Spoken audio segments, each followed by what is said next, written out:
একটা হাদিসে আসছে যে শীতকালটা হচ্ছে মুমিনদের জন্য গনিমত। মুমিনদের জন্য কি গনিমত? মানে হচ্ছে একটা সম্পদ, যে সম্পদটা যুদ্ধ করে লব্ধ করতে হয়, কিন্তু এখানে কোনো যুদ্ধের প্রয়োজনই হচ্ছে না। গনিমত, উপহার। কিরকম?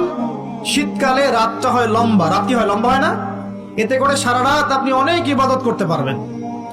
আর দিনটা হয় ছোট, দিনটা ছোট হয় না? এতে করে আপনি দিনের বেলা সওম বা রোজা রাখতে পারবেন। শীতকাল আসলেই সাহাবীরা বলতেন আহলান সাহলান, শীতকালকে বলতেন আহলান সাহলান, শীতকাল তুমি এসেছো আলহামদুলিল্লাহ। একটা হাদিসে আসছে যে শীতকালটা হচ্ছে মুমিনদের জন্য গনিমত। মুমিনদের জন্য কি গনিমত? মানে হচ্ছে একটা সম্পদ, যে সম্পদটা যুদ্ধ করে লব্ধ করতে হয়, কিন্তু এখানে কোনো যুদ্ধের প্রয়োজনই হচ্ছে না। গনিমত, উপহার। কিরকম?